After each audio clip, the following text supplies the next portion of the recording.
PA and PB are tangent drawn to a circle with center O from an external point P. Chord AB makes an angle 30 degree with the radius. Chord AB जो है वो radius से 30 degree का angle बना रही है. If length of chord is 6 centimeter, AB आपको 6 centimeter दिया है. Find the length of tangent PA and radius OA. 3 number question है, बन जाना चाहिए आसानी से. ठीक है.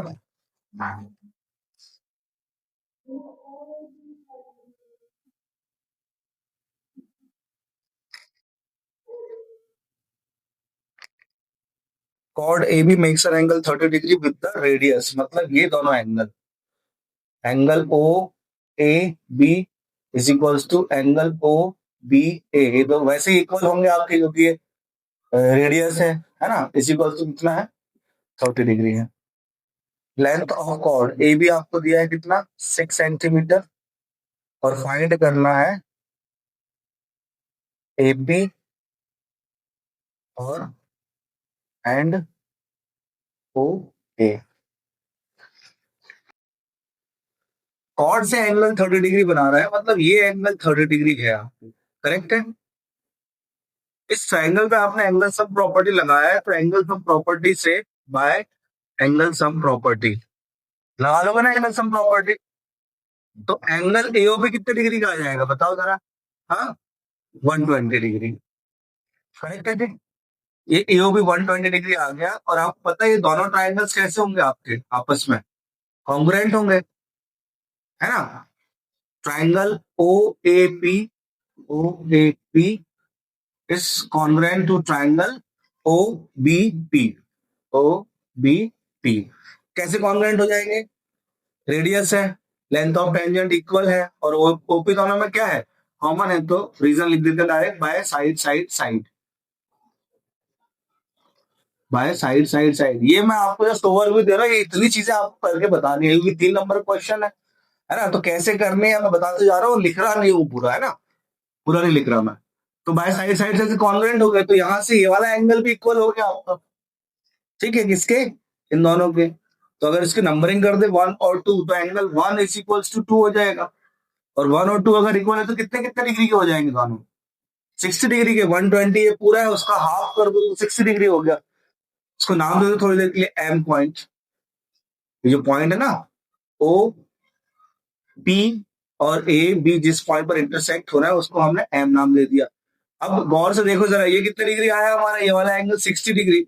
ये कितने डिग्री है, 30 डिग्री. तो ये क्या हो जाएगा, 90 डिग्री हो जाएगा. तो कहने का मतलब सिंपल सा, इतना बताया क्यों हमने, क्योंकि ये ओ एम जो है ये परपेंडिकुलर हो गया, है ना. एंगल ओ एम ए और एंगल ओ एम बी जो है ये कितने डिग्री के हो गए, 90 डिग्री. देयरफॉर ओ एम जो है ये परपेंडिकुलर हो गया किस पर, ए बी पर, ए बी पर. करेक्ट है. अब परपेंडिकुलर हो गया मतलब इस ट्राइंगल में, in triangle O M A, O M A triangle में हमारे पास ये एंगल है 30, और ये एंगल, दोनों में से किसी एक एंगल को आप ले सकते हो. मान लीजिए हमने 30 एंगल लिया, तो 30 एंगल के हिसाब से ये ओ ए क्या हो जाएगी, हाइपोटेनियस हो जाएगी, और ए एम क्या हो जाएगा, बेस हो जाएगा. तो बेस और हाइपोटेनियस किस में आता है, कॉस में. तो लगा दो कॉस 30 डिग्री इसी कॉस क्या हो जाएगा, कॉस 30. भाई ये पूरा 6 सेंटीमीटर है, ये दोनों भी इक्वल होंगे आपके, तो कितने कितने डिग्री के हो जाएंगे, because perpendicular from the centre to the chord bisect the chord, तो 3 सेंटीमीटर के होगा. तो कॉस 30 डिग्री कितना हो जाएगा आपका, बेस बेस कितना है 3 अपॉन हाइपोटेनियस ओ ए. कॉस 30 की वैल्यू √3/2, 3/OA. क्रॉस मल्टीप्लाई कर दो तो ओ ए इज इक्वल टू कितना आ जाएगा, 2 3 6 अपॉन √3, और √3 का क्या कर दो, रेशनलाइज कर दो. तो 6 √3/3, 3 से कट गया 6, तो 2 √3 आ गया आंसर ओए. मतलब रेडियस कितनी आ गई, 2 √3. और ये 90 बताने का दूसरा तरीका क्या है कि ये दोनों ट्राइंगल जो हमने कॉन्ग्रुएंट करे थे, उसके बाद ये दोनों ट्राइंगल्स ओ ए एम और ओ बी एम को भी कॉन्ग्रुएंट प्रूव कर दो, और सीपी सीटी से ये दोनों एंगल कैसे हो जाएंगे आपके, इक्वल हो जाएंगे. हम करके 90 को फाइंड कर देना, अगर एंगल सब प्रॉपर्टी से नहीं करना है तो. क्लियर है ये चीज. तो ओए रेडियस आ गया, एपी भी निकालनी है, तो एपी के लिए ये वाला ट्राइंगल ले लो, in triangle O A P, O AP OAP triangle में ये वाला एंगल ले लो आप, कितने डिग्री का है? 60 डिग्री का। ठीक है, ये एंगल ले लो, ये हम निकाल चुके हैं अभी, क्या रेडियस निकाल चुके हैं। इस एंगल के सामने वाली साइड जो है वो क्या हो जाएगा? परपेंडिकुलर, क्योंकि 90 तो यहाँ होगा ना, करेक्ट है ना? तो थीटा के सामने वाली साइड परपेंडिकुलर, और ये क्या हो जाएगा? बेस। मतलब इस बार क्या लगा दें हम? tan 60 डिग्री लगा दे। tan 60 क्या होगा? परपेंडिकुलर, मतलब एपी अपॉन ओए। ओए कितना है? 2√3। tan 60 कितना होता है? √3। तो एपी अपॉन 2√3, क्रॉस मल्टीप्लाई कर दिया, √3 कितना हो जाएगा? 3 3 2 6। एपी भी कितना आ जाएगा? 6। भाई साहब देखो यार, मैं ना आपको एक सिंपल बता देता हूँ, एक फॉर्मेट टाइप का, आप इनको कर लो, है ना? बहुत बार कर चुके हैं इनको। आप देखो यहाँ पे सबसे पहले ये सिंपल है, √2, √5, √2, √3, इनको इरेशनल प्रूव करने वाले क्वेश्चन आप। ठीक है, फिर और दूसरा कि एक आध नंबर है 3 + √5, इस तरीके से 2 - √5, इनको इरेशनल प्रूव करने के लिए आते हैं। और अकेला ये हो गया रूट, सॉरी 1/√5 हो गया, 1/√3 हो गया, इस टाइप का इनको इरेशनल प्रूव करने आते हैं। और ये √5 प्लस मान लीजिए √3 हो गया, √5 - √3 हो गया, ऐसे नंबर को इरेशनल प्रूव करने आते हैं। तो ये इतने टाइप की कैटेगरी, और एक आध जो बच रहा होगा उनको देख लेना। हाँ मतलब इसमें ये बता देना, ये 5 वाला कैसा कर लो, √p + √2 को इरेशनल प्रूव करने आते हैं, इसलिए तो रूट में लगाया ना मैंने यहाँ पर। करो भैया, तो इस टाइप की हर एक 2-3 दिन क्वेश्चन, जब आपको पता है कि 3 नंबर पके पकाए हैं, दिक्कत है क्या लेने में? तो पता है, बता भी रहा है वो, इस टाइप के आ रहे हैं। आप हो सकता है मे बी कि इस साल वो ना आए क्वेश्चन, बाद में आके मुझे कोसना नहीं कि सर देखो आपने जबरदस्ती रटवा दिया, करवा दिया, और आया है नहीं। आज नहीं आए तो आपके लिए अच्छा, दूसरे क्वेश्चन आ जाएंगे। मेरे हिसाब से तो यही में से आना चाहिए। हाँ, अब तो देखो पेपर अगर पता होता तो फिर अपन वही वही ना पढ़ लेते जो आना है, इसलिए तो अपन सब कुछ पढ़ के जा रहे हैं। देखो अगला question, find the zero of polynomial, find the zero of polynomial, ये लिख लो भाई पॉलिनोमियल यहाँ पर। 7y² -11/3y -2/3 and verify its relation between the zero and coefficients। Middle term split सबका हो गया ना? ठीक है, 7y² -11y/3 -2/3, middle term split हो गया ना? बस करो अपना एलसीएम हो गया इसका कितना? 3, तो हो जाएगा 21y² -11y -2। अभी 1/3 चलने दो, 21y² -11y -2, यहाँ पर मिडिल टर्म स्प्लिट कर दो। ठीक है, 21y² -11y -2, 11 को इस तरीके से ब्रेक करना है कि मल्टीप्लाई करने पर कितना है? 21 × 2 42, और माइनस करने पर कितना है? 11। कितना हो जाएगा? 30, 14 और 3 है ना? ठीक, हाँ, 21y² -14y +3y -2, 1/3, इन दोनों में 7y कॉमन है तो हो गया 3y -2, इन दोनों में कुछ कॉमन नहीं, मतलब 1, 3y -2, 7y +1 पहले ब्रैकेट में हो जाएगा, और 3y -2 नेक्स्ट ब्रैकेट में। तो ये हो गया फैक्टराइज। अब जीरो से निकाल लेते हैं। If 7y + 1 = 0, then y = -1/7। If 3y -2 = 0, then y = 2/3। Let alpha is equals to -1/7 and beta is equals to 2/3। सबसे पहले सम निकाल लो, sum of 0 that is alpha plus beta, कितना होता है? -b/a। क्या हो जाएगी इक्वेशन? यहां से निकालेंगे हम, ध्यान रखना इस इक्वेशन से। तो अल्फा और बीटा -b/a, माइनस b की वैल्यू कितनी हो जाएगी? -11, और a की वैल्यू 21, मतलब कितना हो जाएगा? 11/21। और एक बार हम निकाल ले रहे हैं अल्फा और बीटा का सम, मतलब -1/7 प्लस 2/3। एलसीएम कितना हो गया? 21 जाएगा। -3 प्लस 7 2 जा 14, तो कितना हो जाएगा? 11/21। That is left hand side is equal to right hand side. और एक बार क्या निकाल दो आप? प्रोडक्ट ऑफ जीरो निकाल दो। हाँ जी। अब यदि एक ही साथ जब बता रहा था, आपके स्कूल वालों ने बोला था कि अलग अलग करना है, तो अब अलग। हाँ, तो इसलिए तो बोला कि एक ही चीज करो फॉलो, बस यही वाली। सी अपॉन है, ये है कितना? -2/21। प्रोडक्ट कितना हो जाएगा आपका? अल्फा इंटू बीटा, मतलब -1/7 into 2/3 -2/21। LHS RHS LHS RHS क्या?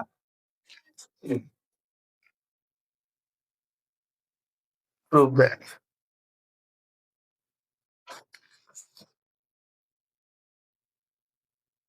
1 minus sine A plus cos A का whole square is equals to 2।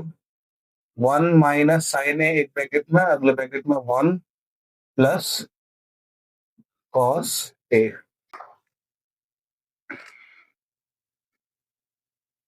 ठीक, LHS 1 माइनस साइन ए।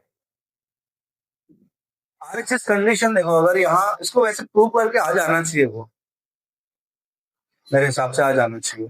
नहीं आएगा तो फिर देखेंगे, RHS भी ले लेंगे, कोई दिक्कत वाली बात नहीं है उसमें। RHS ले 1 प्लस कॉस ए का होल स्क्वायर, यहाँ लगेगा भाई साहब a plus B plus C का होल स्क्वायर, जो कि होता है a square plus B square plus C square plus 2ab plus 2bc plus 2ca। फिर हो जाएगा 1 का square 1 plus sine square plus cos square A minus 2 sine A minus 2 sine A into cos A plus 2 cos A square plus B square plus C square minus 2ab minus 2bc plus 2ca। ठीक, ये आ गया। 1 plus sine square plus cos square कितना हो जाएगा? 1 minus 2 sine A minus 2 sine A cos A plus 2 cos A.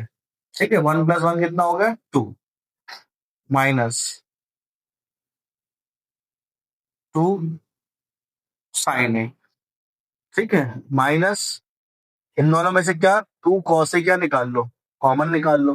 2 cos A common निकाला आपने, 2 और cos A, तो ब्रैकेट में बचेगा साइन ए, क्योंकि माइनस के साथ अपन ने कॉमन निकाला है साइन ए, और -1। कुछ नहीं है, 1 प्लस 1 2 हो गया।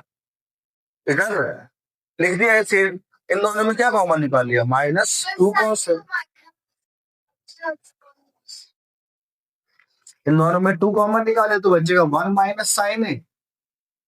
और अब इसको वापस पलटा दो, माइनस साइन कॉमन लेके, माइनस माइनस क्या हो जाएगा? ये प्लस। तो 2 कॉस ए और इसको लिख दो 1 माइनस साइन ए। अब ये पलटाने वाला सिस्टम समझ में आ गया ना? ये देखो साइन ए, हाँ ठीक है, माइनस साइन कॉमन ले लो, आ जाएगा। अब 1 माइनस साइन ए पहले ब्रैकेट में, और अगले ब्रैकेट में क्या बचेगा? 2 प्लस 2 कॉस ए, और इसमें क्या है? कॉमन, 2 कॉमन है, तो 2 कॉमन निकाल दिया। 1 माइनस साइन ए यहाँ पर इस ब्रैकेट में बचा, और अगले ब्रैकेट में क्या बचा? 1 प्लस कॉस ए। यही चीज तो प्रूव कर लेते हैं हमें। LHS is equals to RHS।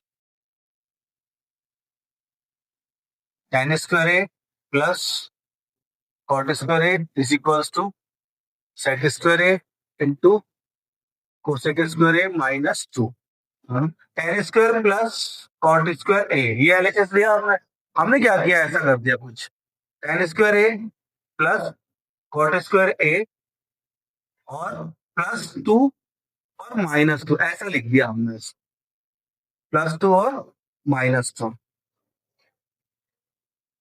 मतलब है दीदी, मतलब है। थोड़ा सा इसको देखो जरा गौर से, टेन स्क्वायर है, अरे कट जाएंगे इसलिए तो लिखा है ना जी, वो तो जो करके आ जाएगा ऊपर वाला, तभी तो लिखा है टेन स्क्वायर प्लस इसको लिख सकते हैं ऐसा 1/10 स्क्वायर, कॉट स्क्वायर को +2 लिखे रहने दो, -2। ये तीनों मिलके 1, 2 एंड 3 ये मिलके कुछ ऐसा बना रहे हैं क्या, tan a प्लस 1/10a का होल स्क्वायर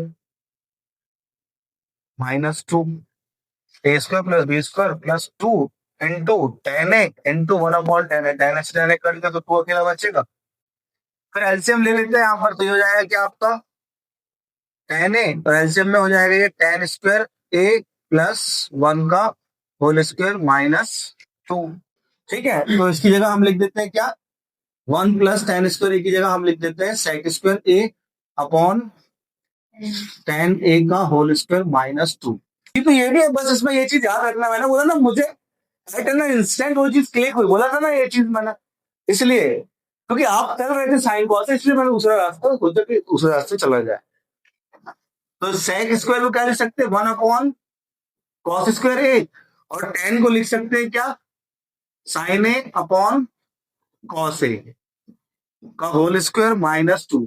अब ये 1/कॉस स्क्वायर ए और ये पलट जाएगा, क्या हो जाएगा cos A upon sine A, cos से कॉस कट गया, क्या बचा 1/कॉस ए, क्या लिख सकते हो आप, सेक ए, सॉरी सेक ए इंटू 1/साइन ए क्या हो जाएगा कोसेक ए स्क्वायर -2, तो सेक का स्क्वायर सेक स्क्वायर ए, कोसेक का स्क्वायर कोसेक स्क्वायर ए -2। आप साइन कॉस में करके किया आपने, याद रख लोगे तो बताओ करवाना, जल्दी बताओ। देखो भाई फिर से वो देख लो एक बार इसको, नहीं सही बोल रहे, क्या है कि एड 2 एंड सब्ट्रैक्ट 2, ऐसा थोड़ा और अच्छी अंग्रेजी में लिखा है। तो इसको आप चेंज कर सकते हैं क्या, sine square A upon cos square A, plus ये हो जाएगा कॉस स्क्वायर ए अपॉन साइन स्क्वायर ए, एलसीएम में क्या हो जाएगा cos square A into sine square A, cross multiply कर दिया तो हो जाएगा sign to the power 4a plus cos two the power 4a,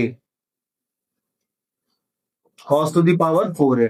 ऊपर इसको लिख सकते हैं कुछ ऐसा, साइन स्क्वायर ए का होल स्क्वायर, इसको लिख सकते हैं कॉस स्क्वायर ए का होल स्क्वायर, और नीचे cos square A into sine square A square plus B square की आइडेंटिटी पढ़ी है ना अपन ने, ए प्लस बी का होल स्क्वायर -2ab पुट कर दिया, तो ए प्लस बी मतलब sine square A plus cos square ए का होल स्क्वायर -2ab मतलब 2 sine square A into cos square A upon, नीचे तो कुछ कर ही नहीं रहे भाई है ना, एलसीएम लेने के बाद ये कितना हो जाएगा ऊपर 1, तो 1 -2 sine square A into cos square A whole upon cos square A into sine square, एक बार 1 के अपॉन में कर दो इसको, क्या हो जाएगा 1/कॉस square A into sine square ए, और एक बार किसके अपॉन में कर दो -2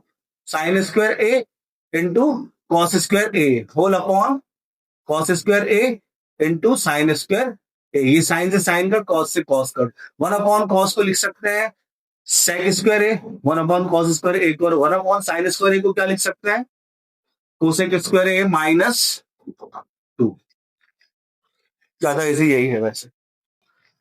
Two different dice are thrown together. Find the probability that the number obtained, a sum less than 7, a product less than 16, a doublet of odd number. बढ़िया, set में फिर भी ठीक ठाक क्वेश्चन है, कर लो यार, अच्छी प्रैक्टिस, अच्छे नंबर आ जाएंगे यार।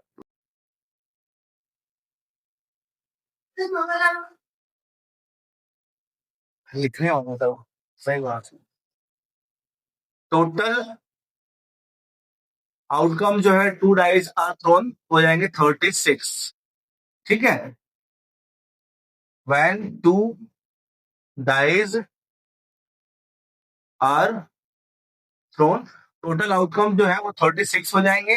फर्स्ट क्वेश्चन में आपको बताना है क्या, अ सम लेस देन 7, अ सम लेस देन 7, मतलब नंबर ऑफ आउटकम्स यहाँ पर क्या होंगे ये आपको बताना है। अ सम लेस देन 7, 7 से कम वाले सम चाहिए। ठीक है, देख लेते हैं, तीनों कर लिए क्या? तीनों नहीं करे अभी, तीनों करो फिर मैं इकट्ठे चेक करूंगा। टोटल आउटकम भाई कुछ इस तरीके से बन जाएंगे आपके, 1,1, 1,2, 1,3, dash dash dash dash dash dash, ऐसे करते करते करते करते पूरे 36 आप लोग बना लेना भाई, है ना, ध्यान से। नहीं यार,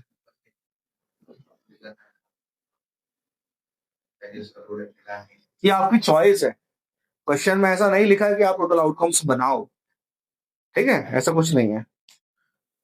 जल्दी जल्दी बना लो तो लिख देना, नहीं बना पाओ तो क्या मतलब। लेकिन ये है ना कि क्या होता है ना, बोर्ड का जब अपन एग्जाम दे रहे होंगे तो अपना कॉन्फिडेंस लेवल लो रहेगा वहां पर, तुम्हें खुद में भी यकीन नहीं होगा कि यार मैं सही कर रहा हूँ कि नहीं सही, तो एक काम करता हूँ बना ही लेता हूँ, चुपचाप बना ही लेना भाई, सच्ची बता रहा हूँ। या इतनी प्रैक्टिस करके जाना है कि भाई गलत नहीं हो सकता, कॉन्फिडेंस, ओवर कॉन्फिडेंस। चलो सोचो अगर एग्जाम में आ जाता है ये क्वेश्चन, ये सोच के भी क्या, ये सोच के भी, अरे मुझे बोल तो लेना, अगर एग्जाम में क्वेश्चन आता तो क्या सोच के आप लगाते, मुझे ये बताओ बस। डबलेट का मतलब क्या हो, पहले बताओ डबलेट का मतलब, डबलेट का मतलब क्या हुआ, डबल, डबल मतलब कैसा, एक का डबल दूसरे का डबल ऐसा डबल, तो नहीं नहीं सिर्फ डबलेट की बात करो, ऑड और इवन की तो बातें नहीं करो।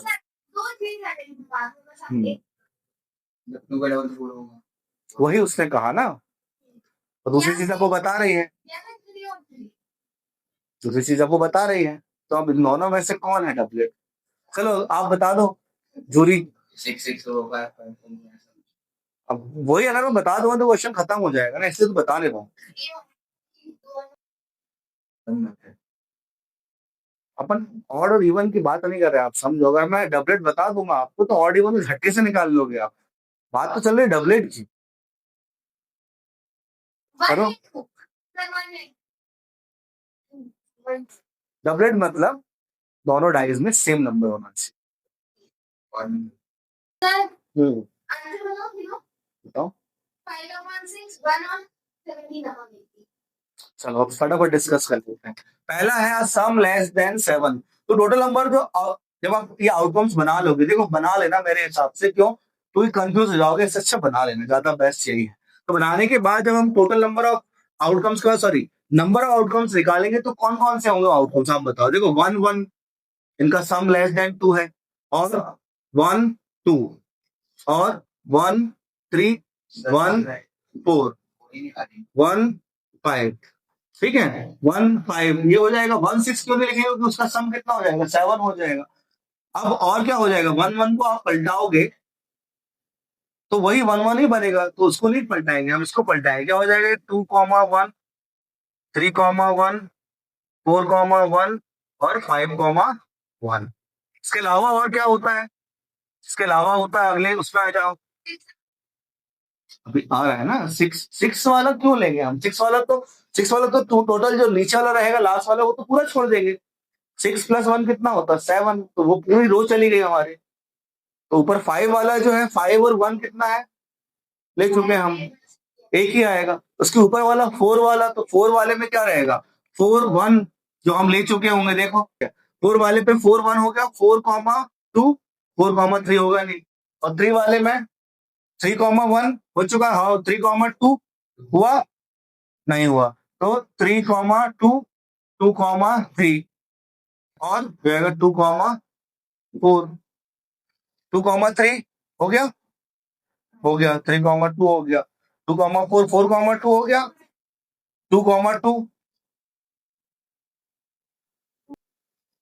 मैं पूरी एक एक करके सीरीज चलने वाला था, ये कंफ्यूज हो गया। देखो पहले ऊपर जो पहली रो में है उसमें हमने ये निकाले थे, ठीक है। दूसरी रो पे कौन से जाएंगे, 2,1, ठीक है। दूसरी रो पे 2,1, 2,2, 2,3, 2,4 और 2,5 नहीं होगा और 2,6 नहीं होगा। तीसरी रो पर 3,1, 3,2, 3,3 लिखा है, नहीं लिखा है 3, ऐसे चलने वाला है तुम्हें, ठीक है। और फिर 3,3 के बाद अगला लेंगे नहीं, फिर चौथी रो पे जाओ तो 4,1, 4,2, बस इतने हो गए। 1, 2, 3, 4, 5, 6, 7, 8, 9, 10, 11, 12, 13, 14, 15। तो टोटल जो प्रोबेबिलिटी है इसकी क्या हो जाएगी, 15/36। 3 5 जा 3 1 जा 3 2 तो 5/12। नेक्स्ट क्या था, अ प्रोडक्ट लेस देन 16। चलो देखो 1 वाली जो रो है उसमें पूरे 6 के 6 16 से कम होंगे। 2 वाली रो में भी पूरे 6 के 6 कैसे होंगे, 16 से कम होंगे। 3 वाली रो में 6 के 6 16 से नहीं नहीं नहीं, 3 6 जा 18, 3 5 जा 15, मतलब कितने होंगे बस 5, 6 दूनी 12, 5 17। नीचे वाली 4 वाली रो में सेकंड वाले की प्रोबेबिलिटी प्रोडक्ट लेस देन 16 कितना हो गया था,